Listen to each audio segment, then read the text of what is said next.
What's going on, folks? This is Coach Marcus for Pro Fan Talk, and it is that time of year. We are here already. Get my water ready. Rubbernecking because the Phillies are on first round of the playoffs, playing the the Miami, or is it Miami, Miami Rays, Miami Marlins? I forget what it is now. But it is top of second. Looks like Pop third out. Yep, it's that time of year. We are in Red October officially, and Phillies have got the momentum. We had a couple guys on bases, couldn't get them in the first inning. Now we're going up to bat for the second time. We got Castellanos leading it off, and let's see if we can get these bats going. But this is the fun time of year, especially when we have our two main teams going at it, right? Phillies are in the playoffs, and the Eagles are 4-0. And this was the same thing that happened last year. Didn't like how we finished. The dismount was suspect, but it is really good to be in this situation because you got to look at other teams in other cities, and maybe one will get there, but not the other.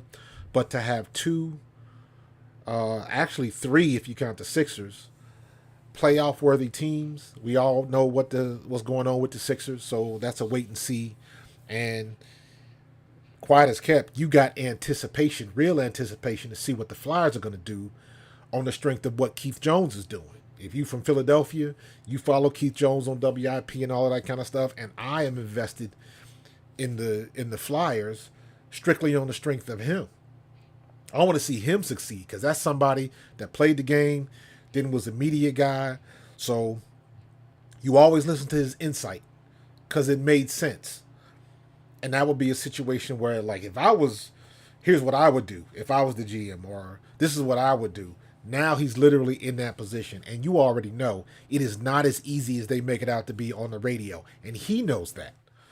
But of all the guys that could be in that type of situation, Keith Jones is that guy you want there. Because he's seen it all. He's played the game. So he's seen all of the BS that the management and the general managers do when they trade their way good players, and like he's in tune with stuff like that. And now that you've got it from a fan standpoint, a player standpoint, and from a media standpoint, he's got everything covered. And to me, just from all the years I've listened to him on the radio, he's got common sense. Now, sometimes common sense can get dulled down because everybody's got an owner that they got to answer to.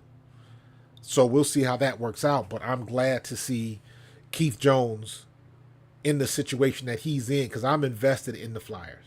I will be actively watching the Flyers, in my opinion, more so than I'd be watching the Sixers this year.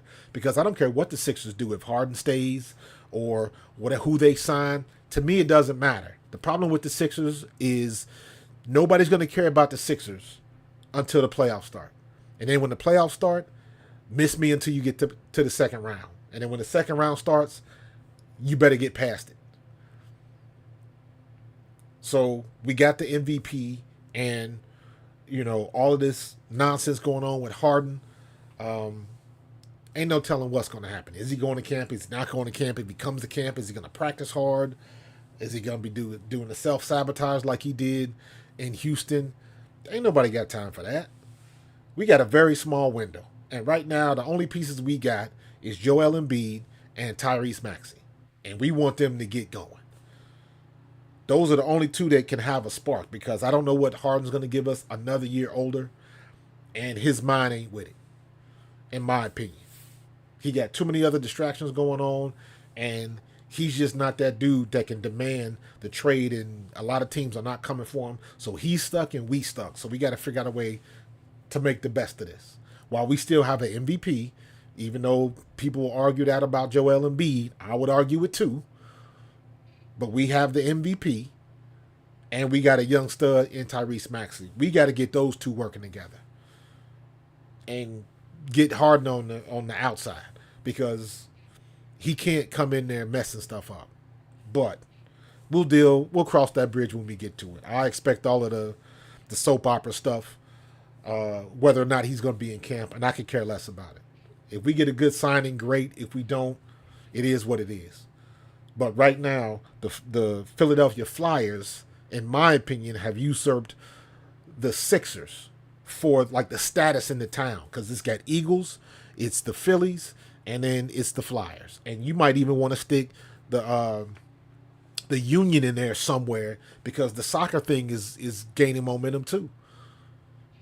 So I hope the Sixers get their act together, but like I said, we'll cross that bridge when we get to it. And right now, who's up?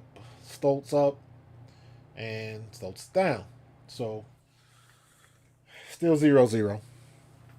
But anyways, we can talk about a little football. The Eagles signing Bradley Roby. So he is a 31-year-old slot cornerback. 5 seasons for the Texans. Played with the Broncos, and played with the Saints. So he's got a little experience. My question is, how much gas does he have in the tank? I have no doubt that he's a solid player, but how much does he have in the tank? If a team's going at him, is his experience going to be able to take him over the top? Now, having him back there with Slay and Bradbury, that's a good deal. So he's not all around young players. So I would hope to see him come through and add some stability and get Josh Jobe and Eli Ricks together and let them be able to follow somebody. But you got to be real tricky when you bring in another personality onto the team because I don't know what he's like. I don't know what his temperament is on them other teams. Is he a seasoned vet? Is he somebody that can come in and join the squad and be, again, he can play, but it's the dynamic. Are you going to fit? All personalities don't necessarily match. So that's an important thing, especially on this squad. So you got to know who's in charge. You got Slay and you got Jalen Hurts. And we just assume everybody's going to come in and just jump in step and do what they're supposed to do. But it does not always happen like that. So I hope that he's going to be a solid cornerback. He still got some wheels left on him. He still can rotate them hips and accelerate and get to the ball and make some things happen because we are thin with injuries in our secondary. And we just now, every time we just get a little bit better, we lose it somewhere else. We just lost Britton Covey. So it looks like Zacchaeus is going to be returning punts. So we got to get a clean game in. We have to get a clean game in. And I'm hoping we can get a couple in before we hit that bye week because that bye week is going to be that heel week. We got to get some guys healed up, but we have yet to have a clean game so far.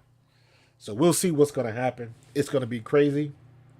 And we are in not quite the meat of the schedule yet, but it's getting a little bit tougher. We're flying out to LA this week. So everybody's going to be all geeked to go to SoFi Stadium and deal with that. But the Rams are a pretty good team right now, and we don't have no layups. We don't have any layups. As a former player, you already know every game is its own entity. You cannot look ahead. And that's what a lot of fans get caught up in. And that's the one thing, like I watch and pay attention to what's going on social media and some of the people that I watch and follow. And it's like you're looking too far ahead. Whose defense is doing what? And, people spouting off stats, stuff that went on last year. And at the end of the day, it doesn't matter. You can say Dak is a trash quarterback all you want. But every time Dak comes into Philadelphia, we have problems. Every time we go down to Dallas, they have problems. The same way with New York, the same way with Washington. Nobody ever thought Washington was going to come in here and Sam Howell do what he did against us. Nobody saw that coming. Nobody saw that coming. The way our defense had been playing, I expected, and Granted, now we did have 5 sacks on them, but they chewed up the middle of our defensive secondary. They chewed it up and marched 64 yards in a minute and 45 seconds. Like it wasn't nothing. That's the stuff that we got to be able to handle. And we have not had a dominant performance on offense and defense. The only team that I have seen, in my opinion, that has a dominant performance or has had a dominant performance on both sides of the ball is San Francisco. Now, you can talk about you don't believe in Brock Purdy or anything like that. Cody K, what's going on, dude? Thanks for jumping on, man. You didn't miss nothing, man. I'm just going off the top of the dome. The Phillies are playing, and I feel like let me jump live because I didn't feel like recording it and editing and stuff like that. So this is my shortcut, so I don't have to do any editing. I just go live. So, dude, I was just talking about that. Yeah, Brad. They were talking about that today. That Bradbury is going back to the outside, going back to his original position. They're going to get him out the slot. Roby is going to play in the slot most likely. And then we'll go from there. I think it's a better deal. My question is, how much gas does he have left in the tank? And the only, I guess, the comparison would be like Slay. Slay is 31 too, right? So that would be the obvious comparison. And Slay is still playing at a high level. So I want to assume that this guy can play at a high level too. But I didn't take notice of him like you would a Buda Baker or somebody like that. So that's not saying that he can't play. I'm just saying that I really didn't take notice of him. Because also, if you take a notice of a DB, sometimes that means you get burned all the time. So I think it's a good signing. I have complete faith these days, that Howie Roseman does his homework. When he brings somebody, prime example is look what happened with Nick Moreau and Zach Cunningham. We let Nick Moreau walk. He cleared waivers. Nobody picked him up, and we brought him back on practice squad, and look at what he's doing. Which kind of leads me into one of my other talking points is what's going to happen when Nakobe Dean comes back. And I'm like, I like Nakobe Dean. I think the young fella's going to be a stud, but right now, you leave Nick Moreau where he is. You don't touch a thing. When somebody's balling like that, you cannot take him off the field. If you take Nick Moreau off the field, that's a problem. Because in my estimation, you're valuing the loyalty more than the performance. And you can't do that to build a winning team. You got to put your best spot, your best player on the field, especially at this level. If you don't do that, you're going to get burned. Period.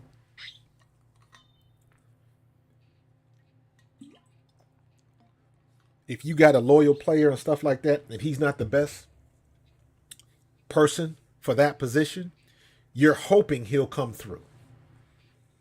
And I don't want to do that. Now, I know Nakobe Dean, he looked good the first 2 games. At least I thought he did. And I thought he was playing as advertised. But is he going to have the gripe like Miles Sanders did? Always hurt? I don't know. But right now, Nick Moreau is balling. Right now, Zach Cunningham is balling. Leave it be. He's the second year in a 4-year contract. Leave it be, because they'll probably do the same thing like they did last year, just like they did with Kaiser White. Kaiser White balled last year. They ended up letting him go. T.J. Edwards, they ended up letting him go. So we got a revolving door when it comes to linebackers, man. Don't change what's working, dude. Leave it. Let it be. This is about business. And I'm sure Nakobe Dean will understand. Because at the end of the day, you want to win. And shoot, with our luck with injuries, you keep everybody at the ready. You let Nakobe Dean rest as long as it takes. And you'll bring him in when we need him. Because the way we've been going, eventually we're going to need him. So, yeah, man, 100%, bro. Stick to what's working and just roll with it. Just roll with it. We still haven't scored. Miami's back up again. And they got 1 man on base. So, it is what it is. So, yeah, man. We got to get a clean game. Leave everybody where they are. Don't make no roster moves as far as who's starting. Everybody's balling. I think Roby will be a boost. I'm going to sometime tonight. I'm going to go see if I can find some tape on him and see what I can find out. See how he's playing. See how he's moving, because that's what I want to see. Now, if he can move like Slade can move, Slade's 30 something years old and he can still run with Tyreek Hill. To me, that's impressive. So if he still got that type of movement, I think we're good. And a veteran is a veteran. He knows the different defenses. He's been in the league long enough to know what they need to do. So I'm excited. I think it'll be a good shot, and I think he'll be a good addition. You missed, I was talking about earlier, I don't know what his temperament is. I don't know what kind of personality he has. So that's a big thing when you come into a new locker room. Are you going to vibe with everybody else in the locker room? Because that's key. That's big. We don't talk about it enough unless somebody gets into an argument or something blows up. That's the only time you really talk about that stuff. But you got to look at that stuff right from the giddy up. You look at the whole situation that happened when we signed Matt Patricia as a coach. Then you brought that whole dynamic between him and Slay, and you knew what that history was. So for the betterment of whatever it is that they were doing, they had to squash it. They had to squash it. And it was incumbent on Patricia to do that. Because Slay was solid. Slay had proven himself. Matt Patricia was the foreigner coming in on our team. So I think Sirianni and Howie Roseman did it right. They approached Slay first, and they got together, talked about it. And props to both of them. They were professionals, and they understand the assignment. They understand where you're trying to go. And you can't get there by yourself. So if and I really ain't heard nothing from Matt Patricia. Is he in the press box, or I think he's in the press box, because I don't remember seeing him on the sidelines. I could be wrong, but it hasn't been any issues as of late. But I know what, our secondary got to tighten it up, because right now San Francisco looks like the best team in the NFC, and then we're kind of swip swapping with Dallas. I know some people would like to disagree with that. And what I will say is Dallas's defense is probably, arguably, the best defense in the NFC. The way they've been playing and the way they've been scoring points, I do think they're better than San Francisco's. And I would dare to say they're better. They're playing better than ours right now. Because we hot and cold.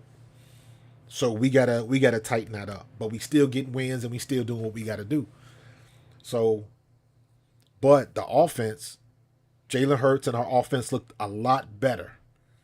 Because last week or a couple of days ago, I think, I ranked San Francisco, Dallas, and then us, 1, 2, and 3 in the NFC.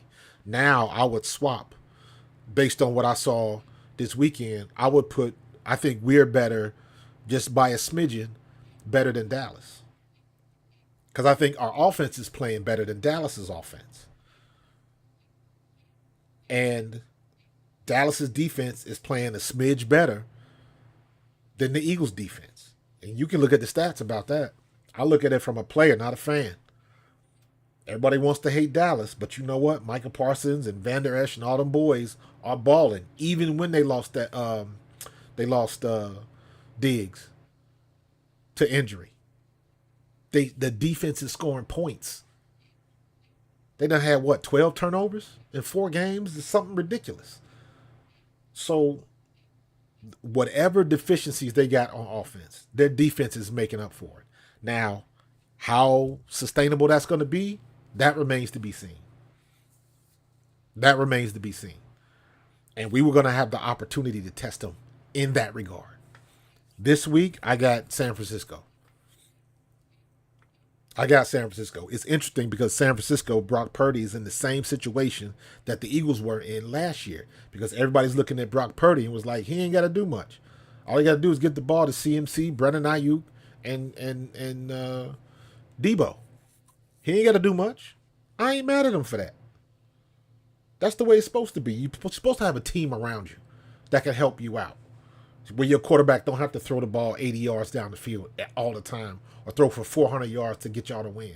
You don't want that situation. You want to make it as easy as humanly possible. And right now, CMC is playing out of his mind. In my opinion, right now is CMC and Brandon Ayuk. Brandon Ayuk is balling right now. Don't get it twisted. Don't get it twisted. Yeah, we like to talk crap in the offseason and they still mad about what happened last year and all of that kind of stuff. That's all well and good. But if you a true player and you know what you have to do, all of that stuff that happened last year doesn't matter anymore. The only thing that matters is what you're doing this week. This week, I'm going to watch that Dallas game because that's going to be a telltale sign to show how good Dallas is or how good San Fran is. And we got to pay attention, but we still got to take care of our business too. So I do agree what the sentiment is coming out publicly, especially from the Eagles, that we are 4-0 and we still haven't played our best ball. That truly is where you want to be because you don't want to peak too high or too soon rather. You don't want to peak too soon. We got a man on first and Schwarber's up. And we just got wild pitch and just got the second. So, yeah, man, it's all about what you're doing now. Last year don't matter. So, you do your talking on the field. It's funny now the media hype and the trash talk is so much higher now because of social media and everybody's got something to say and everybody's going to every practice and everything is the minutia is just broken down to the nth degree with the detail and the analytics and even the way people were going on and on about stats in camp. It's like that stuff don't matter. You ain't game planning somebody in camp. You want to see what the young fellas are going to do. That's what camp is. So now, all that stuff is out the door. Now we're going to really see what San Francisco's got and what Dallas has got and what we have. Because now, you guys know my logic. We got game tape on everybody. Everybody's got game tape on us. They know we running the brotherly shove, the QB sneak, and they still can't stop it. You look at all them other teams that tried to run that this weekend and how they failed. Brian Daboll said the Giants ran it, but they never ran it in practice. They walked through it, but they never ran it in practice. And you can't do that. Like, people that don't like it, it's not a football player. It's like Peter King and all them. Shut up, man. Shut up. Quit whining. Quit whining. It's a play that we using. It wasn't no problem when Kansas City was using it. It wasn't a problem when the Patriots was using it with Tom Brady. It was never a problem then, so why is it a problem now? And it makes it seem like the optics of it is the only reason it's a problem is because Philly is the only one that's doing it. And that's some BS. So all them people that claim they don't like it, Peter King and Florio and Sims and Rich Eisen, and I hate it when Rich Eisen say that because I really like Rich Eisen. But like, come on, man. Get with that, take that purist mess out of here. This sport ain't been pure since, they stopped letting you hit the quarterback. Lose me with that nonsense. If you don't like it so bad, stop it. And what that proves is if everybody can use it, Sean Payton talking all of that smack, if everybody can use it, how come you're not using it? Because everybody can't run it right. And you saw that this past weekend. Everybody can't do it. It's not that simple. Maybe there is some finesse to it. Maybe there is some technique to it. So, they can hate on it if they want to, but you damn sure can't stop it. So, y'all can bitch, moan, and complain all you want. But at the end of the day, it looks like we the only ones that can do it. And that's that Philly bias coming out. Everybody mad at it because we doing it. So, lose me with that stuff, man. You can miss me with that nonsense. If they ban it, they ban it. But until they do, you keep running it till they stop it. So, ain't nobody trying to hear all of that. So, we going to keep doing what we doing and keep it rolling. So, I'm hoping this new signee is worth it. And I hope he can bring some stability in. I'll be curious to see, we might not hear about this until after the season is up. Like what happened with all this Buda Baker talk they was going through earlier. Because that was the name everybody wanted. But, like I said, I'm going to go in and watch some tape and see what this dude's all about. But it can't hurt. I'm really hoping to see Eli Ricks in there sometime. I'm surprised he ain't getting no play time because it ain't always about what happens in practice and all of that kind of stuff. I, it's a little bit more to it than that. So the Eagles can play that QB sneak minimum 7 plays. Yeah. He can outside sweep. You know what? Speaking of the outside sweep, man, I don't know if you saw my video. I put out a YouTube short. It wasn't a full length video, but like we have got to start using DeAndre Swift. Like we got to put some plays in, pitch right and pitch left. Get him outside on the corner in space and let him race that defensive end or that cornerback to the pylon. Let him get to the first down marker. Let him get outside in space and race him to the sideline. And that at least makes you respect our backfield a little bit more because everything has been out of that damn gun formation and tackle to tackle. Now, DeAndre Swift can run that. He can make people miss inside. That's a skill.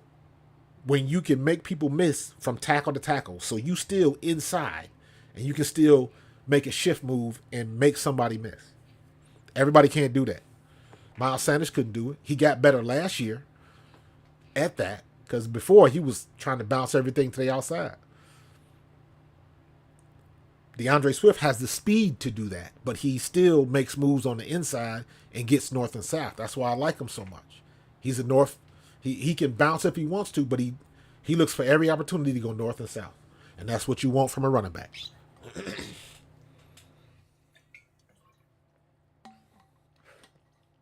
Get down, get down, get down. Oh, nope. Another man on scoring position. Still, we got one in. It's bottom of the third. We got one run in. So, yeah, I would, yeah, man. I'm with DeAndre Swift. Kenny Gainwell was my dude. You already know that, but DeAndre Swift, you cannot deny him, man. Stop pulling him out the game in crucial situations and leave him in there. When it's third and, short or whatever it is that you want to do, that kid should be in the game. Period. Every time you bring him out the game, it ain't the same. It ain't the same. So, and that's just business, man. It ain't personal. And like I said, I am a Kenny Gainwell fan, but right now, you can't deny what DeAndre Swift is doing. You can't deny what Nicholas Moreau was doing. Just like last year, you couldn't deny what Reed Blankenship did. If they are balling, you leave them in and let them ball. And the coaches that defer to the names rather than the performance are the ones that are always trying to make it to the playoffs. Never do. Look at what's happening in New York. You had the primetime player with Saquon and all of that kind of stuff, but you paid $40 million a year to your quarterback, and he's god awful. Anytime Zach Taylor is it Zach Wilson? Zach Wilson is looking better than Danny Dimes. That's the problem. The Jets backup quarterback is looking better than your $40 million starter. Enough said. So, we are in a good spot. We are not as good as we should be, but we're getting better. The one thing people forget is Jalen Hurts. I thought Brian Johnson offense would be very similar to Shane Steichen's. Clearly, it is not. So what that means is Jalen Hurts has to learn another offensive scheme.